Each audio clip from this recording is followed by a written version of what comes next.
چەند هەنگاوێکی استراتیژی دەکەم کە ئێمە ناومانە و بەردەوامیش دەبین لەسەری و پاشان باسی ئەو کۆسپ و کێشە و گرفتانە دەکەم کە لەسەر ڕێی گەشەکردنی کەرتی کشت و کاڵ و سەرچاوەکانی ئاویش و دیارە لە هەمان کاتدا چارەسەرکردنی ئەو گرفتانێکم باسی دەکەم دەبێتە مایەی زیاتر بەرەو پێشچوون و گەشەکردنی ئەم کەرتە گرنگە کە دوایی تۆزت هەموو باز دەکەم کە گرنگەکەی لە چیدایە. کەرتی کشت و کاڵ یا با بڵێم کشت و کاڵ لە هەرێمی کوردستان لە کاتی خۆیدا نەک هەر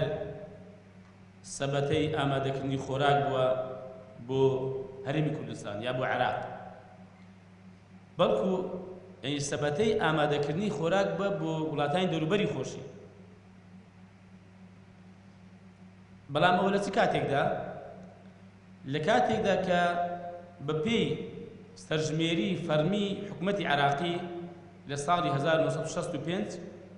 دەڵێ 167 کوردستان بە کشت و کاڵەوە خەریکە. ئەوە لەو کاتەدا بووە کە دیارە هەم حکومەتە یەکدوایەکانی عێراق لەو کاتەدا پاڵپشتی باشی کشت و کاڵیان کردووە و پشتگیری باشی کشت و کاڵیان کرد بە تایبەتی لە ڕووی بودجە و خزمەتکردنی جوتیارانەوە. لە ئێستادا دەزان چەند کەس لە هەرێمی کوردستان خەریکی کشت و کاڵە؟ تا 2 ساڵ پێش ئێستا بەرەوەی لەم وەزارەتە دەست بەکاربین تەنها 116 وەڵانی کەمتریش خەریک کشت و کاڵ بوو. ئەم 2 ساڵە کە ئێمە هێندی هەوڵمان داوە گای باسی دەکەم کە بە تایبەتی لە سیاسەتی پاراستنی بەرهەمی خۆماڵی و بە تایبەتی لەوە کە ئێمە هەوڵمان داوە کە مؤسسە و دامەزراوەیەک بین دیفاع لە جوتیاران و لە بەرهەمێنی کشت و کاڵی بکەین. ئەم ڕێژەیە سوپاس بەخوا بەرز بۆتەوە بۆ 120 کە ئێستاش زۆر کەمە، بەڵام ئومێد دەکەم کە ئاوا هەنگا ئەم ساڵ ئێستا ئەگەر سەرژمێری بکرێت دڵنیام لە 120ش تێپەڕاندووە، چ بەهۆی هەنگاوەکانی وەزارەتی کشت و کاڵ بێ و چی بەهۆی ئەم قەیراندارایە بێ کە ئێستا پێدا تێدەپەڕین کە خەڵک وردەوردەوا دەگەڕێتەوە کشت و کاڵکردن و گوندەکان و بۆ دابینکردنی ژێوی ژیانی خۆی. ئێمە لە سەفەرێکمان دا بۆ بیلاڕوسیا. دەزانن ئەوان بودجەی سەرەکی وڵاتیان داهات سەرەکی وڵاتیان چییە؟ کشت و کاڵ. لە کاتێکدا بۆ زانیاریتان ئەو وڵاتە کەش و هەواکەی هەتا خاکەکەشی بەڵێ بارانی زۆرە و ئاوی زۆرە، بەڵام خاکەکەی کەش و هەوایەکەی گونجاو نییە زۆر بۆ کشت و کاڵ. کاکە زستانان دەیانگوت دەبێتە ناقص 38 هەتا ناقص 38 و 39 ڕوویوە. یعنی کشت و کاڵ چۆن دەکرێنی ئا بۆ شەوەی، بەڵام کردویانە نەک بە خانی پلاستیکی، ئەوان بە خانی زوجاجی شوشەیی، چکە پلاستیک یا نایلۆن بەرگەی ئەم ساردێ ناگرێت. دەزانن کشت و کاڵیان بە چەند بەشدار لە داهاتی گشتی وڵاتیان؟ یان ئێمە بەس کشت و کاڵ بە 165 بەشدارە پێکهێنەری داهاتی گشتی وڵاتی بیلاڕوسیە. بەڵام ئەخ بشدانن ئەوان بە سەدا چەند دامی کشت و کاڵ دەکەن؟ بە 135. یعنی 135یان لە بودجەی گشتی بۆ کشت و کاڵ دیاری کردووە، بەڵام تەقریبەن دووقاتی خۆی پارەی هێناوەتەوە خەزینەی وڵات. بەڵام بەداخەوە وڵاتی ئێمە کە باسی بکەم لە باشترین حاڵەتیدا کە ئێستاوە یەکێک لە خاڵەکانە، لە باشترین حاڵەتیدا لە ساڵی 2013 کە بە حساب بودجەیەکی زۆر باشە بۆ لە هەرێمی کوردستان تەنها بە 1.8 بودجە لە بودجەی گشتی بۆ کشت و کاڵ دیاری کراوە. بە 1.8 پێوەری جیهانی بۆ وڵاتێکی کشت و کاڵی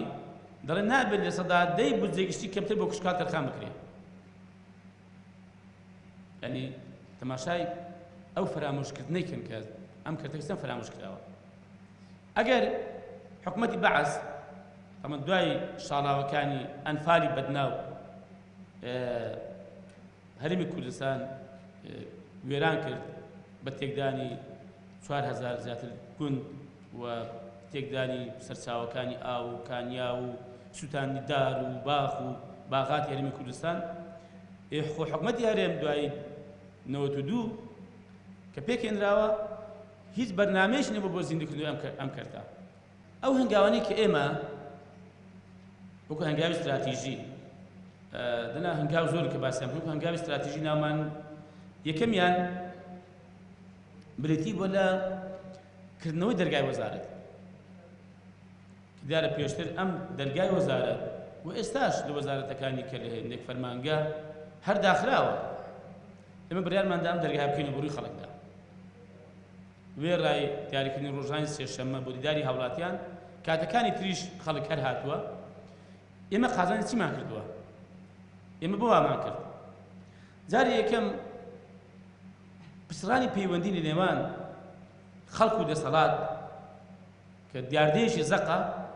بۆ کێشەیەکی گەورەیە ئێمە ئەم کۆسپەمان شکار دووەم بەڕاستی بۆ خۆم بەرچاوڕۆژنێکی باشم پەیدا کرد لە بینی ئەم خەڵکە لە کێشە و گرفتەکانی خەڵک لە داواکاریەکانی خەڵک و زۆر جار کەسی زۆر دڵسۆز و خەمخۆر هاتو پێشنیار و ڕخنەی باشی بۆ هێناوی زۆر سوودمان لێ بینیوە هیچ پێویستمان بەبەستی کۆنفرانسی گەورە و کۆنگرەی گەورە نەبوو کە سەرەتا ئێمە دەست بەکار بووین داوایان کرد کە کۆنگرەیەکی گەورە یا کۆنفرانسێکی گەورە لە ئاستی وڵاتانی دەوروبەر و دنیا ببەستین بۆ چۆنێتی بەرەو پێشبردننی کەرتی کشتتوکاڵ کاکە بە ئەمە جارێ ئێمە باوە لە واقعی خۆمان تێ بگەین بزانین توانین چی بکەین بزانین گرفتەکانمان چییە ئێستا من بەرچاوڕۆشتن پێویستم بە کۆنگرە و کۆنفرانس نییە چونکە ئەگەر پێویستیش بێ شتێک بە شێوەیەکی ڕێک و پێک و مەبادی ئەوە دابڕێژرێ کۆنفرانس جەنگلو پێشەمە بڕیارەکانیان هەیە ڕاستباردەکانیان هەیە چی بکرێ باشە هەیە بەڕاستی بەس کارکردن پێیان و واقعی بوونی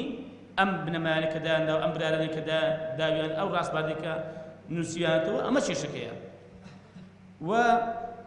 کێشەی وا هەبووە ئەم زۆر دەرباسم کردووە بۆ 30 ساڵ 40 ساڵ پێش ئێستا دەگەڕێتەوە خەڵکی فەقیر و هەژار ئەخر باشە مام حاجی برای بەڕێزم دایکی خۆشەویستم جنابن لەکوێ بووی یعنی 30 ساڵ 40 ساڵ پێش ئێستا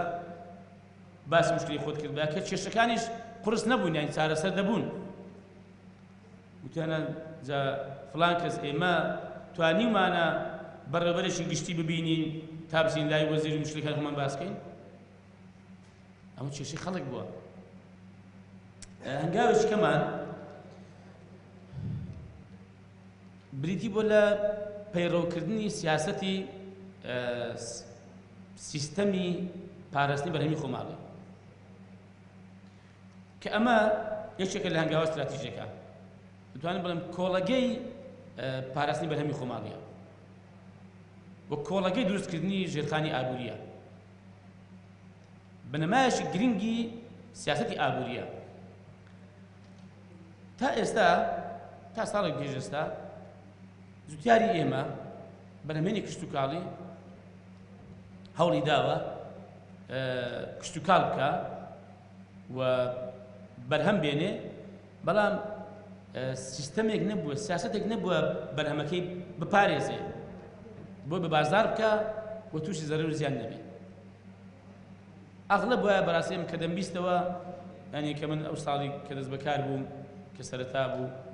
پەیوەندیی ئێزگا زۆرم پێوە دەکرێت کە دایان کاکە زەرەرمان کرد کاکە لە سەوزە لە میوە لە هەمووی لە زەرەردا بوون لە کەرتەکانی کەی پەلەوەر لە گۆشت لە مریشک لە بەرهەمەکانی مریشک ئەم سیستەمە بۆ مایە چی یەکەم ئێستا زوتیار و بەرهەمێنی کشتتوکاڵی خۆمان سوپاس بۆ خوا هەست دەکەن کە دامەزراوەیەکێ بەرگریان لێ دەکات و هەوڵی بە بازارکردنی بەرهەمەکانیان دەدا و هەوڵی ئەوە دەدا کە زەرەر نەکەن و قازانج بکەن ئەم سیستەمە بەچی دەستمان پێ کرد بە دانانی ڕسومات لەسەر بەروبوومی هاوڕدا لە کاتی پێگەیشتنی بەرهەمی خۆماڵی بەڵام ئەمن دەمەوێت لە حەقەتێک باس بکەم ئەمە بە ئاسان نەچەسپی خەڵک وا دەزانن تەنها برارە درا و ئۆتۆماتیکی زۆر باش جێبەجێ بوو سەرەتا معارەزەیەکی زۆرمان کرا بە تایبەتی لایەنی هەندێک وڵات نیگەرانی خۆیان پیشاندا و هاتن چ لە ئێران و چی لە تورکیا لە ئەمریکا وڵاتانی تریش کە پێیان وابوو کە ئەمە زەرەر و زیان لە پەیوەندی ئابووری و بازرگانیەکانی هەرێم و ئەو وڵاتان دەدا. وان نەخێر ئێمە کێشەمان هەیە لە وڵاتی خۆمان، بەرهەمهێنی کشت و کاڵی جوتیاری ئێمە لە زەرەردایە. بەتایبەتی لە وەڵامی بەڕێز قونسوڵی ئەمریکا گوتی بازرگانەکانی ئێمە لە قەلەقدان. ئەمە ژوتم بەڕاستی جوتیار و بەرهەمهێنی کشت و کاڵی ئێمە لە زەرەردان. من ناکرێ خەم لە خەڵکی خۆمان نەخۆم، یعنی ئێوە وەکو ئەمریکا وڵاتی ئەمریکا من ئاگادارم کە ئەگەر چوێلەکەیەک بە ئاسمانی ئەمریکا دابڕۆ بازی وەردەگرن. ئێمەش مافی خۆمە کە ئەو شتانە کە دێن بۆ هەرێمی کوردستان باز دابنێن. بەرحەڵ ئاسان نەبوو لەلایەنی هێندێک بازرگان و خەڵکێکی تریش ناو کۆمەڵگای خۆمان ئەوانەی کە سوودیان لەو بێ سیاسەتی و بێ سەرپەرشتیکردنی بەرهەمی خۆماڵی بینی بوو زەرەریان لەم قەزەیدا دەبینی. بەتایبەتی هێندێک بازرگان زۆرشان هەوڵدا بەڕاستی ئێمە قبوڵمان نەکرد، یعنی ئێستا سەری گرتووە. ئێستا جوتیاری ئێمە مەگەر سوێندەنا قازانج دەکات. دووەم بەرهەم یعنی لە هێندێک بەرهەمان بەڕاستی ئێمە چەند قات بووتەوە. داهاتێک بۆ هەرێمی کوردستان بەدەست هاتووە کە بەس لە 8 مانگدا کە من جارێکە ڕام گەیاندووە 71 ملیار داهاتی ڕسوماتی بەروبوومی کشت و کاڵی بووە و کەمبوونەوەی ینی هەناردەکردنی بەروبوومی کشت و کاڵی بۆ هەرێمی کوردستانیش. یعنی من وەفدێکی فەرمی وڵاتی تورکیا هاتە لامان لە ئاسایشی بەرز هەمویان بەداتا بۆ هێنابووین کە 128 بەرهەمی کشت و کاڵی بۆ هەرێمی کوردستان کەمی کردووە کە بەڵێ بۆ ئەوان ناڕحەتە، بەڵام بۆ من قازانجە مای خۆشحاڵیە کەواتە یعنی ئێمە بەرهەمی خۆمان بەکارهێنراوە بۆ دڵنیام ئێران زیاتریش وڵاتەکانی کرد بە هەمان شێوە. ئەم سیستەمە ئێمە لەسەری بەردەوامین و ئەگەر لەبەر قەیرانی دارایی نەبووایە بەڕاستی ڕسوماتمان زیاد دەکرد. ئەم ساڵ بیرمان لێ کردووە، بەڵام حەقیقەتەن پێم ناخۆش بوو، پێی ناڕحەت بووم، گوتم ئێستا ئەمە بین لەم قەیرانی دارایی کە خەڵک بە ناڕحەتیدا تێدەپەڕێ بە کێشەی دارایی و ژیانگوزان تێدەپەڕێ بین ڕسومات زیادکەین بە باشمان نەزانی. هەرچەند ئەمەش ئەندازەی خەڵک دەبێ بازەکەی بدا، بەڵام ئەگەر وانەکەین زەرور زیانەکانی ئەمە چی ئەگەر نەیکەین. زەرەری گەورە ئەوەیە کە وڵاتان ینی بازاری هەرێمی کوردستان ئیستیغلال دەکەن و دەیکەن بە بازاری ساکردنەوەی بەرهەمەکانی خۆیان بە باش و بە خراپیەوە بە کواڵیتی بەرز و نزمەوە و هیچ دەسەڵاتیشی نابێت، چونکە ئەو کاتەی کە ئەگەر ئەتوو سیستەمی پاراستنی بەرهەمی خۆماڵی نەبێت، بەرهەمی خۆماڵی نابێت کە نەبوو ئەو وڵاتانە ئیستیغلالی بازاری دوو دەکەن،